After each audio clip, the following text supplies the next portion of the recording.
Good afternoon, everybody, and thanks for tuning in. John Kelly, Profiler here, and welcome. Welcome to the Elimination series on the Long Island serial killer. Our focus in this series is to try and eliminate various people of interest, the usual suspects that pop up, try and eliminate them to see if we can get closer to who the Long Island serial killer is. Now, with every video I do, I must say this disclaimer and that everybody is innocent until proven guilty in a court of law. In saying that, we know that John Bitroloff was found guilty in a court of law. John Bitroloff, aka Crazy Johnny B, was convicted of murdering two prostitutes on Long Island approximately about a year ago. So John Bitroloff is a convicted serial killer and is also a person of interest to us that we are trying to eliminate. You know, I don't think enough is talked about in these cases about the sexual addiction that serial killers who kill prostitutes have. Yeah, we talk a lot about the power, the control, and the domination and how they want to dominate a female and have the last say. In fact, they get a high out of it. They have the last say in whether the person lives or the person dies. And one serial killer told me that's the highest of all highs he's ever had. But what we don't focus on enough is the addiction they have to sex.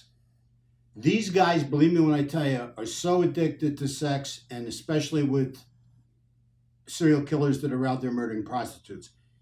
They start off with the fantasy, the sexual fantasy, and of course the power and control that goes with it.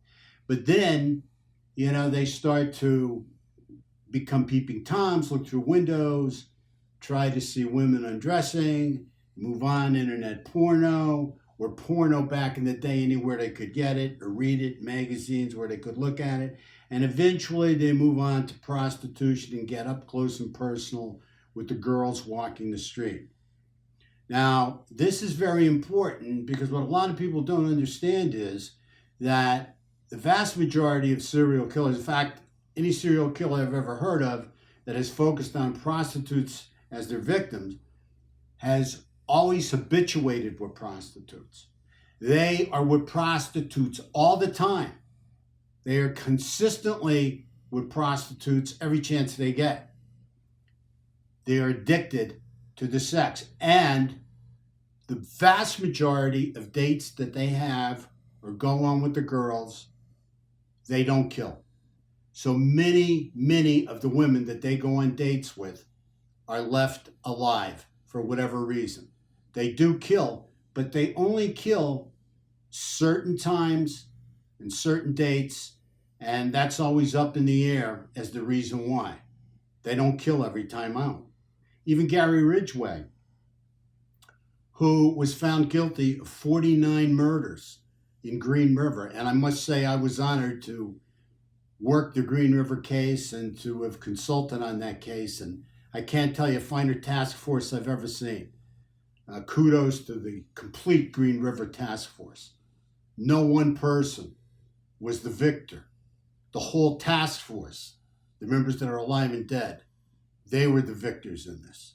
When they finally held the DNA, Gary Ridgway's DNA, for 20 years and were able to indict him and convict him.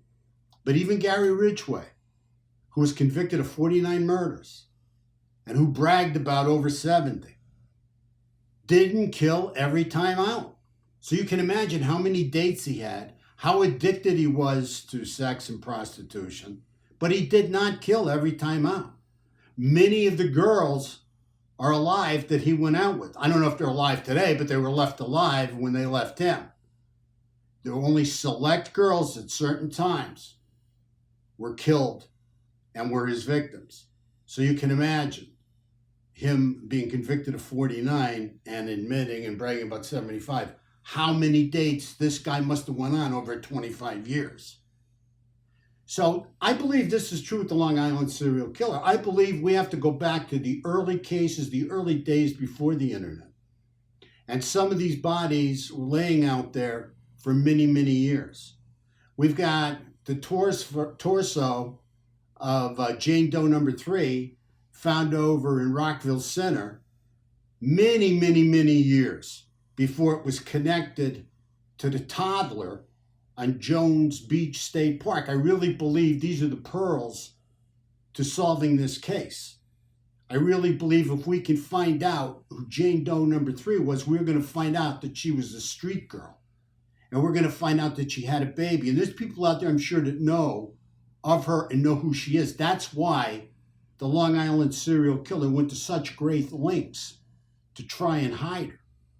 You know, again, to put parts of her over in Rockville Center, parts of her over on Long Beach State Park, or Jones Beach State Park, I'm sorry, and, you know, to try to disrupt any kind of identification process that might take place no matter how many years later. All we know her is Peaches.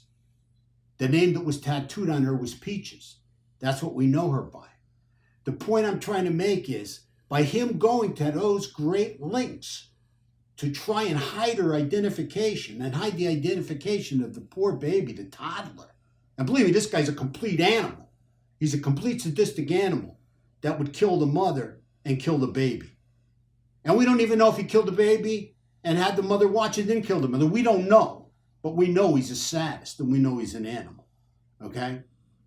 Point I'm trying to make is that because he went to these great lengths to try and hide the identification, those are the pearls to this case. And I really believe they predate the internet.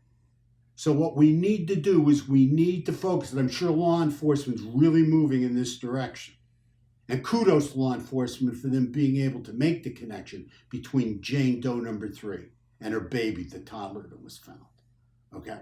So bottom line is, by focusing in and looking at the various girls that work the street, hopefully we can jog some memories, maybe with this video. Maybe there's somebody that worked the street back in the day that's going to see this video. Maybe detectives are already working girls that worked the street back in the day, and they can remember somebody that worked the street by the name of Peaches, or remember a woman with a little toddler and was known on the street as Peaches, and who she hung out with, who might have been her sugar daddy, who was her best customer, what was his name, what did he look like, what kind of vehicle was he driving. You know, all these things can come into play. We just have to find the right person, because it's in the early days. That's when they make their biggest mistakes. As they're evolving, they get better over time and make less mistakes. But in the early days, the early murders, that's when they leave the most clues. So anyway, thank you so much for tuning in. Thank you so much for subscribing. We really appreciate it. We'll try to keep you informed as best we possibly can. We appreciate any information you can send us and that you give us. We're sifting through it right now. And just have a great weekend and make it a great day today. And stay safe out there. Thank you so much.